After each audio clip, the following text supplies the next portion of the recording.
함께 나누는 이야기 서구 FM.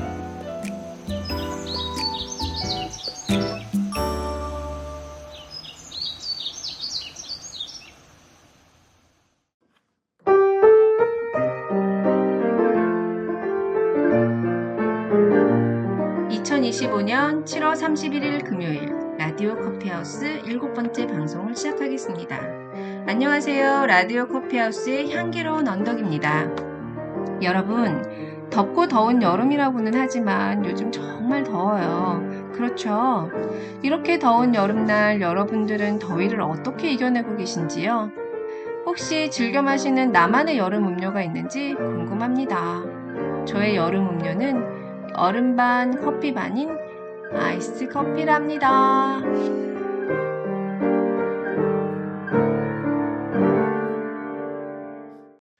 요즘 연일 35도를 넘나드는 더위가 기승을 부리네요. 에어컨도 실하고 밤에 몇 시간 끄는 거 외에는 낮에 풀 가동하느라 월말이 되니 다음 달 전기료가 걱정이 됩니다. 8월엔 더 덥다고 하는데 이럴 때일수록 슬기롭게 여름 나기를 생각해 봐야 할 것 같아요. 제 방송이 어느덧 7번째를 맞이했어요. 한 달에 한 번씩 방송하면서 12번, 즉 1년을 방송하겠다고 말하고서 시작한 방송인데 생각보다 그 한 달이 빨리 돌아와서 매번 허걱한답니다. 이번 달도 마찬가지고요. 정말 최대한으로 미루다가 오늘 7월의 마지막 날이 되어서야 녹음을 하네요. 하하하. 얼마 전 제 지인이 권해준 음료가 있었습니다. 2g짜리 봉지 스틱이었죠. 이게 뭐예요? 라고 물으니 커피 대체 음료라며 물에 한번 타먹어보라는 것이었습니다. 이 음료를 권해준 지인은 커피를 못 마시는 분이셨어요. 제가 커피에 대한 예찬론을 펼칠 때 옆에서 공감하기 참 힘들어 하시는 분이셨죠. 그분이 이 커피는 커피 대체 식품으로 개발한 건데 보리와 곡물을 맛있게 볶아 만든 거래. 근데 더 대박인 건 디카페인이 아니라 무카페인이래 라고 말씀하시는 거예요. 그래서 기대 반 의심 반 섞인 생각으로 한 잔 마셔봤습니다. 그런데 솔직하게 말하면 저는 커피에서 나는 향 외에 헤이즐넛과 같은 가향이 된 음료를 좋아하지는 않는 편이라서 이 커피 대체 음료는 제 입맛에는 좀 맞지 않았습니다. 커피를 못 마시는 분을 위해 커피에 가깝게 만들려고 향을 첨가하게 되었나 하는 생각이 들었죠. 저에겐 좀 안 맞았지만 혹시나 하는 마음에 제 짝꿍에게도 나눠줬습니다. 요즘 수면의 질이 낮아져서 커피를 자제하라는 주변의 권유로 커피를 서서히 줄이고 있는 제 짝꿍인데 제가 주는 커피 대체 음료를 먹더니 오, 괜찮은데? 하는 거예요. 커피가 아니니 커피 맛은 나지 않지만 뭔가 탄산이 안 들어간 맥코를 마시는 것 같다고 하더라고요. 아, 여기서 잠깐 맥콜의 맛을 아시는 분은 연식이 좀 있는 분으로. 저도 학창 시절 더운 여름에 시원한 맥콜 음료를 사 먹곤 했는데 전 생각하지도 못했던 맛의 표현이었습니다. 일반적으로 디카페인이라고 해도 카페인이 완전 0%가 되기 어려운데 이 곡물로 만든 커피 대체 음료는 무카페인이라니 정말 카페인에 민감하신 분들에게는 좋은 음료가 될 것 같다는 생각이 들었습니다. 제 하루 커피 허용량은 딱 2잔 정도인데 일을 하다 보면 그것보다 더 마셔야 하는 자리가 간혹 있더라고요. 그럴 때 저도 디카페인 커피나 무카페인 음료를 찾게 되는데요. 그 중에서 가장 선호하는 음료가 루이보스티랍니다. 임산부도 마실 수 있을 정도로 카페인이 제로라고 알려져 있는 루이보스는 붉은 줄기와 바늘처럼 가느다란 잎이 특징인 콩과 식물이라고 하더라고요. 녹차처럼 수확한 잎을 발효하거나 비발효한 뒤 건조해서 티백이나 2차 형태로 만들어 판매를 하는데 고소하면서도 달콤한 향이 나는 게 특징이라고 해요.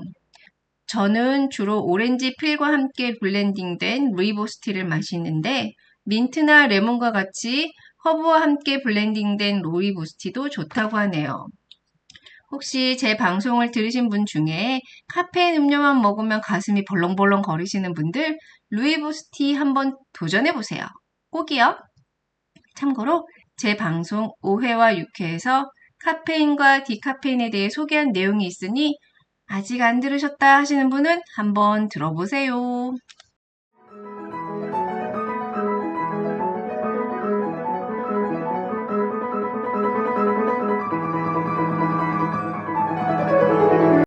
A to Z about coffee. 커피에 대한 얕고 넓은 지식을 알아보는 시간입니다. 오늘은 2로 시작하는 커피 용어 에스프레소입니다. 커피 딕셔너리 책에 따르면 기본적으로 에스프레소는 맛이 강하고 농도가 짙은 적은 양의 커피 음료라고 할 수 있다고 합니다. 가끔 영화나 광고에서 보면 애기 주먹만한 커피잔에 들어있는 검은색 액체를 마시는 장면이 나오는데요. 그것이 바로 에스프레소 커피입니다. 에스프레소는 가압으로 추출되기 때문에 표면에 크레마라고 하는 거품층이 생기지요. 에스프레소를 추출하는 기계를 에스프레소 머신이라고 하는데 이 기계는 이탈리아에서 처음 발명한 것을 정론으로 여긴답니다. 덕분에 이탈리아의 에스프레소는 오랫동안 그 기준이 되었다고 하네요. 오늘날에도 마찬가지이지만 예전에는 특히 더욱 명확하고 엄격한 기준으로 에스프레소의 수준을 평가했다고 합니다. 예를 들면 크레마의 이상적인 모양, 25초라는 올바른 추출 시간, 음료의 적절한 양에 대한 기준 등 말이에요. 이렇게 에스프레소는 굉장히 세심한 주의를 요하는 까다로운 음료라는데 이 책을 읽다 보니 예전 카페 할 때 에스프레소 내리는 연습을 수도 없이 했던 추억이 떠오르네요. 최근에는 원두의 특성에 맞춰 에스프레소를 추출하는 규칙이 달라졌다는 인식이 확산되면서 이 기준이 조금 느슨해졌다고 하더라고요. 그래서 카페 창업 과정에서 제가 판매할 원두를 정하고 그 원두에 맞는 에스프레소 추출 시간과 양을 정했던 것으로 기억을 해요. 커피 딕셔너리 책 저자에 따르면 이렇게 원두에 따라 에스프레소 추출에 대한 기준이 달라진 게 분명 긍정적인 변화라고 말하긴 하는데 과연 어디까지를 에스프레소로 볼 것인가 하는 건 문제가 있다고 말하고 있어요. 그래서 저자는 개인적으로 에스프레소 커피는 농축 커피여야 한다고 말합니다. 농도 7% 이하의 커피는 에스프레소가 아닌 다른 음료라고 말하면서 그 농도 이상의 커피는 맛있고 좋은 커피일 수는 있지만 에스프레소는 아니라는 것이죠. 여러분들은 에스프레소 드셔보셨나요? 한 번쯤 카페에 가서 에스프레소 한 잔과 따뜻한 물 한 잔을 같이 주문해 보셔요. 에스프레소 한 모금 마시며 커피의 본래 향과 맛을 느끼고 따뜻한 물로 입을 헹구면 정말 깔끔한 느낌을 경험할 수 있거든요. 더불어 에스프레소를 이용한 음료인 꼼빠냐도 추천합니다. 에스프레소 위에 얹어진 생크림의 달콤함, 같이 느껴보는 것도 아주 색다른 경험이거든요. 에스프레소 꼼빠냐, 도전! 오늘은 커피 예찬론자인 제가 커피 대체 음료를 먼저 소개해드렸어요. 커피를 좋아하지만 카페인 때문에 못 드시는 분들을 배려해서 방송을 했지만 결국 2부에서는 에스프레소에 대해 알려드리며 꼼빠냐까지 추천을 했네요. 하하하. 저처럼 커피 예찬론자라고 할 수 있는 미국 출신의 라이브 드로잉 아티스트인 플래시 로젠버그는 이렇게 말했다고 해요. 나는 인류가 많은 일을 해냈다고 믿는다. 그것은 인간의 지능이 높아서가 아니라 커피를 만들 수 있는 손을 가지고 있기 때문이다. 우와, 역시 커피가 예술가들, 나아가 인간들의 창의성과 생산성에 얼마나 큰 영향을 미쳤는지를 아주 재미있게 표현했네요. 이렇게 오늘도 저는 커피 예찬으로 마무리합니다. 7번째 라디오 커피하우스를 청취해주신 여러분 진심으로 감사드립니다. 다음 방송에서 만나요. 안녕!